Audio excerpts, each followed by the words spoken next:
พี่น้องครับเดี๋ยวบ่อย15ตามร้อยเบิ่งให้น้องลินดาเจ้าทินเป็นผู้นำทางเลยพี่น้องลองสังเกตเบิ่งเส้นทางเนี่ยถ้าพี่น้องจำคลิปแรกๆได้ที่บ่อยไทยกับน้องลินดาก็คือคลิปสันเหนียวเนาะพี่น้องลองสังเกตเบิ่งเส้นทางถ้าจำได้นะลองคิดเบิ่งครับนี่คือเส้นทางที่ตอนเขา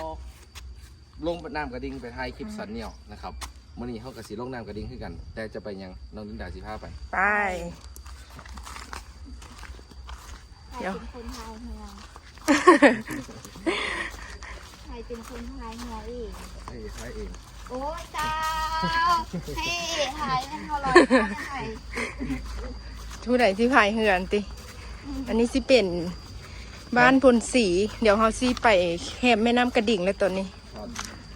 อยากจะพาไปข้างนั้นผู้ความเป็นไปเป็นมาจากไหนเขากำลังสิลงไปแม่น้ำกระดิ่งเขาสิพายเรือไปฟากน้ำทางพุ่นละเดี๋ยวดันไปข้ามนี่ปะเดี๋ยวให้เขาเดี๋ยวข้ามนี่ไปอันนี้สิเป็นที่ข้าเจ้าสระน้ำเหือข้าเจ้าที่ตัดอันขวดน้ำกระป๋อง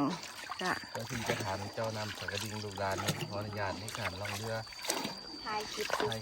พี่น้องเขาได้เบิ่งเด้อในการเดินทางไปขอให้ตลาดความจริงคืออยู่ไหนโอ้เอานะเนี่ยก่อนขึ้นนะตอนนี้เข้าจะนั่งเรือเพื่อที่จะข้ามภาคน้ำไปทางคุณนั่งหัวบ่ปลายุ่งตัวแล้วก็แม่เอาสาน้ำก็จะลง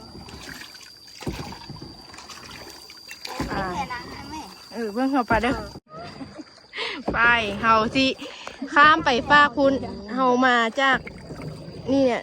ฟังพีเขาสิข้ามไปฟังพุ้นเนาะเขาสิพายเอาดิเขาสิพายเหือเอานี่ผู้พายเหือจักเขาที่บดไซเขาที่ใช้ใบพายเอามีพายอันเดียวเองเนาะนี่เขาได้ครึ่งละเขาได้มาครึ่งนึงละโอ้ข้าเจ้ากับนี่หาป่าอยู่คนแบบบิวตื้มอ่ะนะเมื่อกี้นี่จะเจ๊ตายเลยแล้วแบบทุกคนคือกินแล้วเนาะแบบ3 คนอ่ะ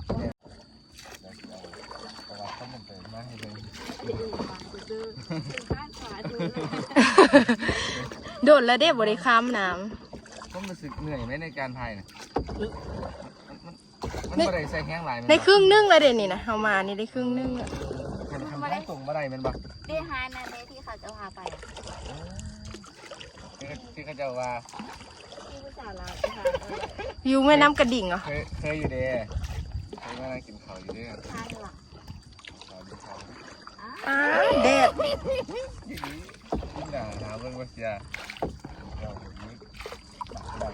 เดี๋ยวเขาที่ไปฝากคุณแบบนี้เดี๋ยวไอ้สีลองไทยน้ำอยู่ด้วยครับ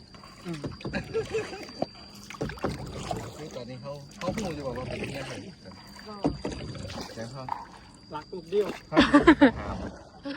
ขอเด้อพี่น้องเจ้าของเงี้ยก็ได้อยู่แม่น้ำกระดิ่งเขาเจ้าสิมีเรือในท่าน้ำอยู่บ้านน้องแพก็มีอยู่อันนี้สิเป็นตรงกับบ้านพลศรีหนุนบ้านน้องแพอยู่คุณเขาเจ้าของบ้านพลคำอันนี้กระจายแม่น้ำกระดิ่งนี่แหละอันนั้นที่เป็นบ้านเก้าที่ตอนนั้นเคยอยู่ฟังพูดแล้วก็ย้ายมาฟังที่ตอนนี้เขาก็ข้ามมาฮอดฟังนี้แหละตอนเขามาฟังนั่นดิฟังพูนเขากับพายมาฟังนี้เนาะ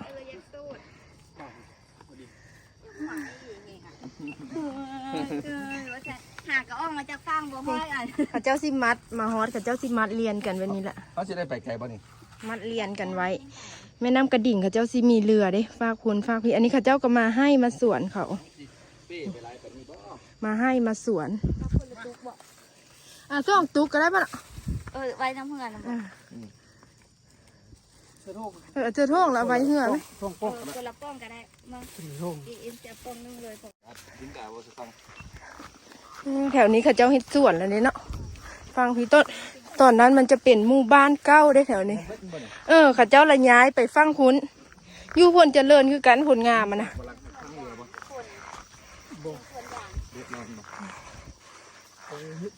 ส่วนอย่างนี่เนาะอีก 3 ปีข้างหน้าก็ได้กรีดแล้วส่วนนี้ส่วนใหญ่ละตอนนี้คนลาวเขาเจ้าก็เริ่มสิปลูกอย่าง ส่วนมันละ เฮ็ดสวนอย่างเดี๋ยวนี้ เดี๋ยวน้องแพรกับน้องลินดาสิเล่าประวัติที่บ้านเก่าเนาะ แล้ว30 กว่า38 กว่าปีเนาะเพิ่นมาอยู่ฝากนี้ก็คือใช้ชีวิตอยู่ฝากนี้แหละบ่เขตนี้นะเฮาก็บ่ฮู้แต่เขตที่อันนี้ผลข้ามมันน่ะ ก็คือพ่อเฒ่าแม่เฒ่าเฮาแม่เฮาอยู่ฝากน้ำ ครับ อีหลีอยู่ฝากน้ำแล้วหลังจากที่ใช้ชีวิตอยู่ฝากนี้ไปโดดแล้วเนาะเวลากินน้ำก็ต้องพายเรือออก ไปแนวน้ำเขาเจ้าของ กลางเครื่องข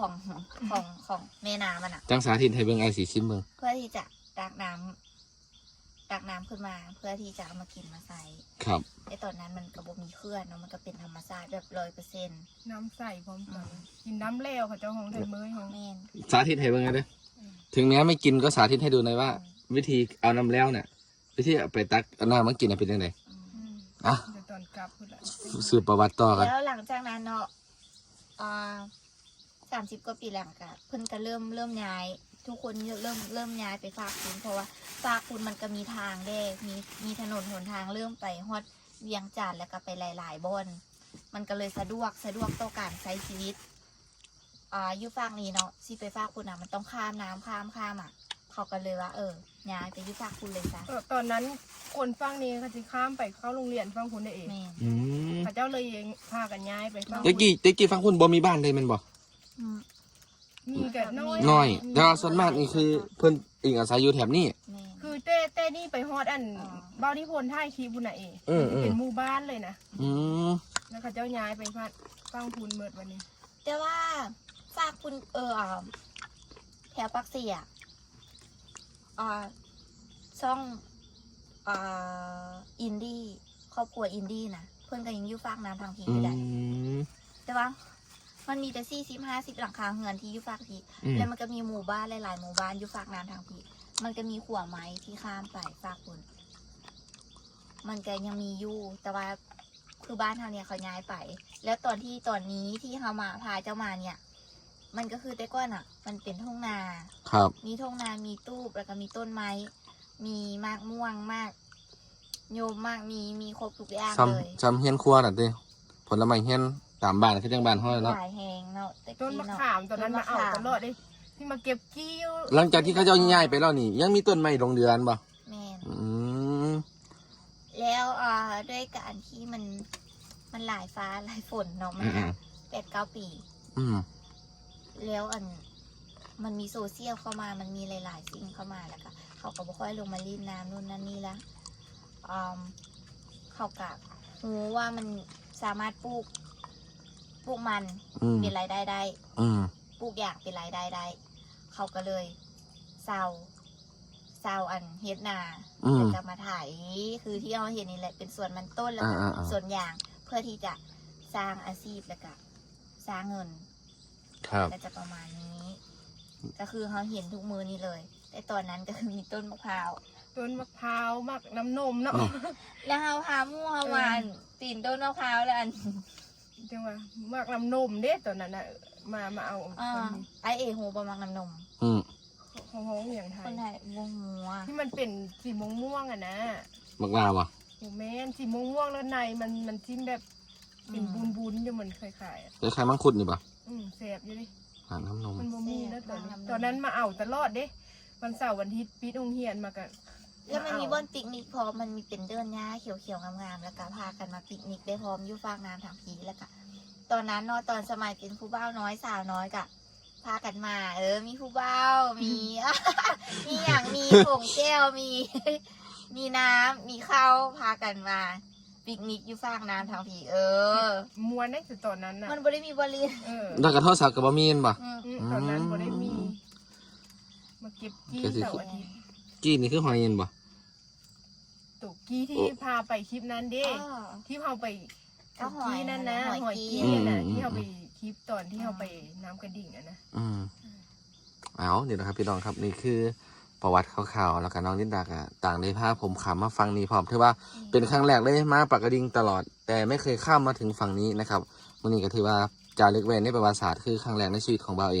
นะครับเอาเขาก็จังเลาะเบิงบรรยากาศแล้วก็สิให้สาธิตวิธีการกินน้ำแล้ว โอเค ในขากลับเนาะมันกัดน้ำหาเรือเราไหว ไปเดี๋ยวเขาสิไปกินน้ำแล้วไปสาธิตแบบว่าน้ำแล้วตอนนั้นเนาะลินดา แม่น ตอนนั้นเขาที่ได้กินน้ำแล้วได้ไปเฮ็ดให้เฮ็ดส่วนก็กินน้ำแล้ว เรายังเห็นเพื่อนเก้าที่เขาบมารอบหนึ่งตอนทันเขายังไม่น้อย อืม และแม่หันพาไปเอาอันนั้นไปเอาที่จิตที่หมูนี่แหละเพื่อมาอันนี้เพื่อสวนคนขอรถถ่ายข้ามได้ทำได้บ้าง แม่นเด้เขาเจ้าเอารถไถมาเด้ขนเบียร์ย่าง เราไปจนฮอดบ้านน้องกีน่าที่หัวคู่เลยพี่น้องชาติได้ตามที่เป็น เดี๋ยวเขาสิไปลองน้ำแล้วสาธิตน้ำแล้วสมัยนั้นเขาก็กินน้ำกระดิ่งนี่แหละตอนที่เขาเจ้าบ่เฮ็ดเคลื่อนเขาก็ซ่อนเหนี้ยวเก็บหาป่าไปเนาะตอนนี้มันก็เฮ็ดเคลื่อนแล้วเขาก็บ่ได้กินแล้วน้ำแล้ว เพราะว่าอยู่บ้านมีหนามมีหาเงินน้อยๆแต่อยู่ได้เมื่อวานนี้ขนาดเขาไปตลาดขนาดเมื่อดูนาอีก แต่ว่าสิพากันกลับ เขาสิกลับแล้วแบบนี้ อย่าเอาอีกแล้ว อันนั้นแหละบ่มีน้ำกระดิ่งตื่นเต้นบ่เข้าเหือ เอาเด้อไป ลงมาก่อนไม่ดีนั่งลงมานั่งนี่ก่อนเดี๋ยวจะยา ไป ไป